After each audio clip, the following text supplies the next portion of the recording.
ईश्वर, आज तक आपने ईमानदारी की राह पर चलने में मेरी सहायता की। 30 साल तक अपने असूलों से कभी समझौता नहीं किया। 30 दिन बाद मैं सर्विस से रिटायर होने वाला हूँ। मुझे इतना सामर्थ्य दें कि बिना भूल किए सम्मान और शांति के साथ रिटायर हो सकूं।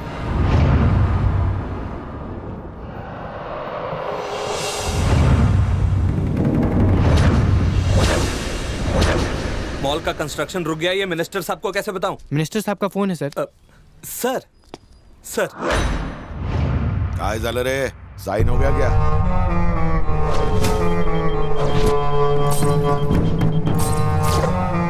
नारायण मूर्ति।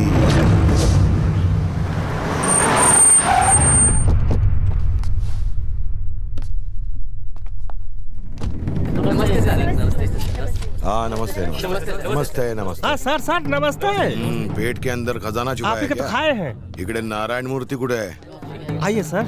सर मिनिस्टर साहब आए हैं। मिनिस्टर साहब, सर नमस्ते सर। आपने क्यों तकलीफ की? मुझे बुला लेते। बैठिए बैठिए सर। सर आपकी फाइल ये रही। अब तो साइन करना ही पड़ेगा। हाँ सॉरी, एक minute sir. Sir actually approved plan के अकॉर्डिंगली बिल्डिंग की हाइट 50 मीटर से ज्यादा नहीं हो सकती, लेकिन आपकी बिल्डिंग की हाइट 80 मीटर है। कॉमन एरिया में 40% स्पेस चाहिए, पर अभी 20% से भी कम है। सेटबैक एरिया 6 मीटर होना चाहिए, आपने 2 मीटर से भी कम रखा है। आप खुद चेक कर सकते हैं सर। मॉल के वेस्ट साइड में एक स्कूल है और ईस्ट में पेट्रोल पंप है, साउथ में एक हॉस्पिटल है। बिल्कुल सेंटर में है ये। मॉल के लिए जबरदस्त। भगवान ना करे कल को कोई फायर एक्सीडेंट हो जाए तो फायर ब्रिगेड के व्हीकल्स के लिए जगह ही नहीं मिलेगी। एक तरफ पेट्रोल पंप है, स्कूल है जहां हजारों बच्चे पढ़ते हैं, मॉल में भी हजारों लोग आएंगे। कल कोई एक्सीडेंट हो जाता है तो लोगों की जान जा सकती है सर। इतने सारे प्रॉब्लम जानने के बाद मेरा साइन करना गलत होगा। काय बोलतो? इतने प्रॉब्लम है तो फिर ट्रैफिक ने, पुलिस ने, अर्बन डेवलपमेंट डिपार्टमेंट ने बिना देख के साइन कर दिया क्या? मैं भी साइन करूं क्योंकि उन्होंने गलत काम किया है। अरे डोका फिरले काय तुझं? खुद को सुप्रीम कोर्ट का जज समझता है या फिर बिल पास करने वाला प्रेसिडेंट है? आफ्टर ऑल तू एक सरकारी नौकर है। चल सही कर। I am really sorry sir. आपने मुझसे कहा, दूसरों ने साइन कर दिए, अब मैं कुछ कहता हूँ। एक ऑफिसर इलीगल काम करता था, उसने बेकार स्कूल बसों को चलने का परमिट दिया। ब्रेक फेल होने से उन बसों का एक्सीडेंट हुआ, सैकड़ों बच्चों की जानें गईं। एक्सीडेंट में हुई मौतों का असली जिम्मेदार वो ऑफिसर है जिसने परमिट दिया। क्यों? किसी ने कुछ पैसों से उसका साइन खरीदा और उसने बच्चों की मौत पर साइन कर दिया। अंग्रेजों के राज में बने हुए कई पुल आज भी वैसे ही खड़े हैं जैसे वो सैकड़ों साल पहले खड़े थे, लेकिन हमारे करप्ट बिल्डर्स के बनाए हुए पुल बनने से पहले ही गिर जाते हैं। क्यों क्यों होता है ऐसा? उन बेईमानों की वजह से जिन्होंने ईमान बेचकर साइन किए। सरकारी अधिकारियों के साइन को कभी कम मत समझना सर। अगर सीधे शब्दों में समझाऊं तो चाहे किसी के जन्म का प्रमाण पत्र हो या किसी के जिंदा रहने का प्रमाण पत्र, चाहे किसी के मरने का ही सत्यापन क्यों ना करना हो, उसके लिए एक सरकारी अधिकारी का साइन चाहिए होता है। जिसका मतलब है एक साइन की अहमियत तय करती है कि किसी इंसान का पास्ट, फ्यूचर और प्रेजेंट क्या होगा। एक सरकारी अधिकारी का साइन उस सरकार से कहीं ज्यादा बड़ा होता है जो हर 5 साल में बदल जाती है, लेकिन उस साइन का महत्व हमेशा रहता है। कानून जनता के लिए बनाए जाते हैं, न कि आप जैसे कुछ लोगों के लिए। 23 साल की ईमानदारी को आपके लिए नहीं छोड़ूंगा। नमस्ते, चले जाइए यहाँ से। तू जानता है किससे बात कर रहा है? तुझे पता है तू किससे बात कर रहा है? 25 साल से पॉलिटिक्स में हूँ, लेकिन इतना ईमानदार ऑफिसर आज तक नहीं देखा मैंने। कितना सॉलिड समझाया कि साइन क्यों नहीं कर सकता। अब यह हमारे कमीनेपन पर निर्भर करता है कि इसे साइन कैसे करवा ले। ये साइन करेगा? जरूर करेगा। परत भेटूया साहेब।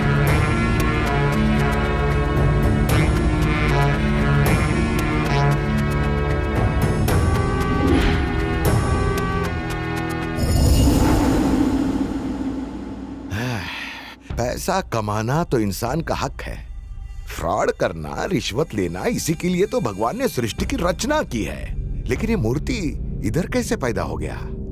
ओह, इसका मतलब भगवान से भी कभी कभी उल्टे हाथ से पांच से पढ़ के गलती हो ही जाती है। लगता है किसी घटिया डॉक्टर ने इसे ईमानदारी का इंजेक्शन देके भगा दिया। ये दुनिया का पहला प्राणी है जो ईमानदारी का पोस्टर लेके घूम रहा है। कैसे भी करके इस नारायण मूर्ति के अंदर करप्शन का वायरस घुसेड़ते हैं। अरे गजा जी सर। बचपन में जेब काटते वक्त मुझे पुलिस ने पकड़ा और बहुत मारा। तेव्हा मला पुलिसची पावर समजली। बाद में एग्जाम के वक्त रिश्वत विश्वत देके मैं भी पुलिस वाला बना। एकदम स्टाइल में मैंने पुलिस स्टेशन में एंट्री मारा तो वहां के एमएलए ने मुझे थप्पड़ मारा। तेवा मला एमएलए ची पावर समझ ली। फिर टिकट खरीद के बूथ कैप्चर करके मैं भी एमएलए बना, लेकिन उन्होंने मुझे छोटी सी असेंबली में बिठा दिया। मैंने स्पीकर को पूछा क्यों, तो वो बोले तो मिनिस्टर नहीं है ना, मडून में मिनिस्टर बन लो। लेकिन आज उस ऑफिसर ने मुझे मेरी औकात दिखा के जीरो बना दिया।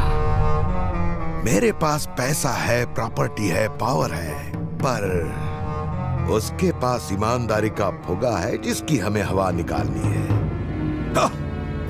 ईमानदारी चुभती है, उसके दामन पे ऐसा दाग लगाऊंगा कि 30 साल की ईमानदारी चूर चूर हो जाएगी।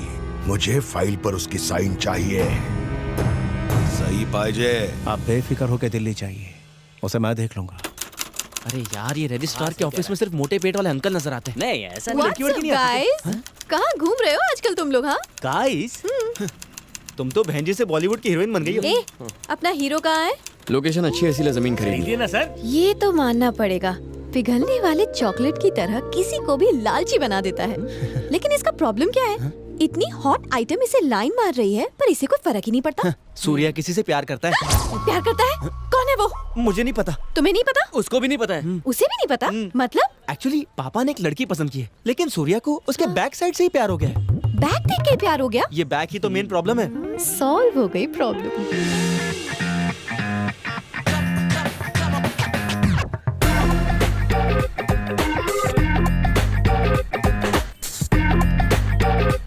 सुना है बैग देखकर ही लड़की से लव हो गया।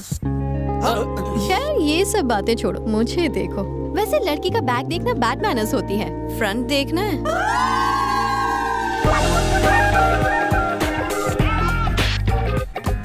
सिर्फ आगे और पीछे की साइड क्यों देखे, पूरी साइड क्यों नहीं? तुम्हारी साइड में वो बात कहाँ जो मेरी साइड में है। साइड का साइज भी इम्पोर्टेंट होता है। कोई बात नहीं, प्लॉट के हिस्से करके बेचूंगा। प्लॉट बेचने की जिम्मेदारी मेरी है। सिंगल पेमेंट अरे रुको यार, सर ऐसा बस प्लॉट बार बार नहीं मिलता। ये हॉट प्रॉपर्टी है, किसी की भी लाट टपकने लगेगी, बिना सोचे उस पर लपक लो। फ्रंट बैक सेंटर सब मेजरमेंट फर्स्ट है। अरे एक बार मुझे भी दिखाइए। मेरा कमीशन मारेगा।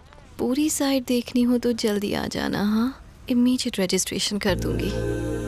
मुझे मालूम है तुम्हें क्या चाहिए।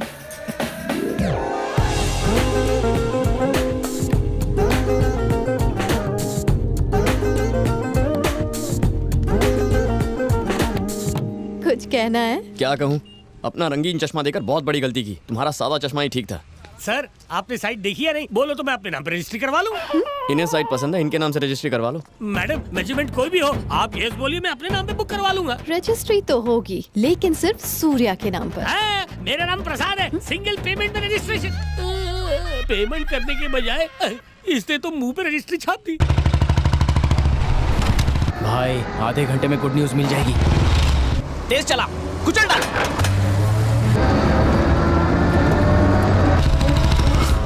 अरे ठोक! बच गया। सूर्या कहाँ से आ गया? अबे साइड ले, साइड ले।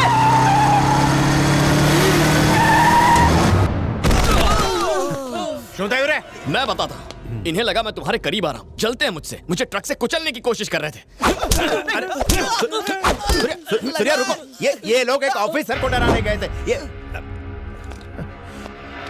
एक मॉल बन रहा है जिसकी कीमत 300 करोड़ है।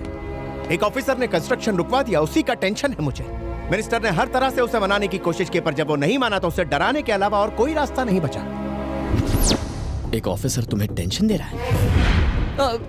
कौन चाहिए ऑफिसर? वो क्या नाम है उसका? उसका नाम कोई भगवान का नाम था। नाम मैटर नहीं करता, गजा।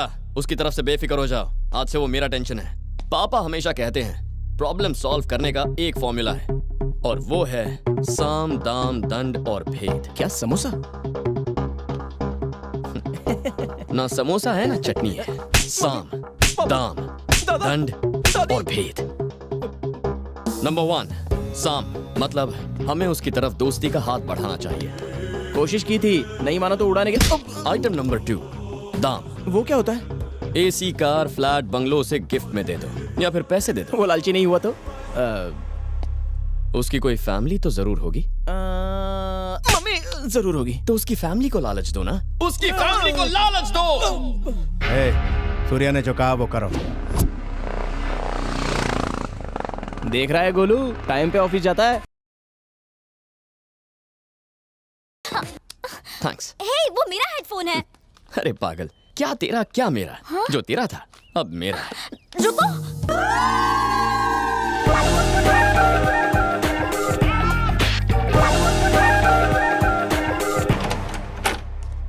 हवेशु करिश, बाहर से कुंडी लगा दूंगी। अब क्या करोगे? मेरे पास हेडफोन है, मैं म्यूजिक सुनूंगा। पुराना फ्रिज बाहर निकाल के फेंको, उसकी जगह नया रखो। अबे तू मुहूर्त का वेट कर रहा है क्या? इसको टेबल पे रखना। ए, टीवी को दीवार पे टांग। अरे जल्दी जल्दी रखो। कौन है आप लोग? कहीं गलत एड्रेस पर तो नहीं पहुंच गए आप लोग? ये मिस्टर नारायण मूर्ति का घर है ना? हाँ, उन्हीं का है। सही जगह। हम बिल्कुल सही जगह पर आए हैं आंटी। नारायण जी ने हमारी शॉप से ₹1.5 का शैम्पू खरीदा था। एक लकी ड्रॉ में उन्होंने ये सब कुछ जीता। आप सच कह रहे हैं? वैसे वो शैम्पू तो 8 आने का भी नहीं था। गिफ्ट कमाल के हैं। बेटा, पापा को फोन करो। रहने दीजिए माँ जी, उनको क्यों डिस्टर्ब करना? हम गिफ्ट रखवा देंगे। अरे आप समझे नहीं, उनसे वो सड़ेला शैम्पू और मंगवाऊंगी। उसकी फैमिली को लालच दो। उसने सही कहा था। कौन है आप लोग? आप अभी तो गए थे, इतनी जल्दी ऑफिस से आ भी गए? आज संडे है ना? बता नहीं सकता था कि आज संडे है। आप भी कमाल करते हैं सर। बाजार जाना है तो स्टाइल से जाना चाहिए। आप ऑफिस के कपड़े पहनकर चले गए। कंफ्यूजन में और कंफ्यूजन बढ़ा दिया। तुम्हें यहाँ किसने भेजा है? आपने लकी ड्रॉ में ये सब कुछ जीता है सर। किसने भेजा है? मैंने। लोग मुझे गजा पुकारते हैं। नाम जरूर सुना होगा। आपकी तरह अच्छा इंसान नहीं हूं सर। मिनिस्टर चाहते हैं कि आप इस पर साइन कर दें और मैंने इसकी जिम्मेदारी ली है। ₹3 का पेन, 3 बूंद स्याही, 30 सेकंड का टाइम और पूरे 30 लाख की कमाई। इससे बेहतर बिजनेस और क्या होगा? मैं बिजनेस नहीं करता हूँ, अपना जॉब करता हूँ। बात मान जाइए सर, बहुत हैप्पी रहेंगे आप। सर, पहली बार गलत काम करते हुए हाथ कांपते हैं, दूसरी बार भी थोड़ा सा डर लगता है, लेकिन एक बार जुर्म करने की आदत पड़ जाए तो फिर मजा आने लगता है, मेरी तरह। ये ले जाओ। एक ईमानदार आदमी लालची नहीं होता। वो अपना सर फख्र से उठाकर जिंदगी जीता है। डर का एहसास उसे कभी झुका नहीं पाता, मेरी तरह। एक निडर इंसान को डराने की कोशिश बेकार है। अपना सामान उठाओ और ले जाओ। जरूर ले जाएंगे सर, मगर काम होने तक पीछा नहीं छोड़ेंगे। पापा, भैया कमरे में बंद है, अभी खोलती हूँ। रहने दो। क्या कहा? ये आपका बेटा है सर? आपको लगता है हम उससे डर जाएंगे? आने तो साले को बाहर, उसको भी पता चल जाए रघु कौन है। वो बाहर आया तो तू नहीं बचेगा। अले सामान उपाड़। उस डब्बे को भी लेके जाओ। क्या आदमी है, फ्री का गिफ्ट भी नहीं चाहिए। वो गिफ्ट नहीं है, फोटो फ्रेम है। हाँ पता है, फोटो फ्रेम है। इतना बेवकूफ नहीं हूँ मैं। अरे उस सांड को कोई बाहर निकालो वरना वो दरवाजा तोड़ देगा।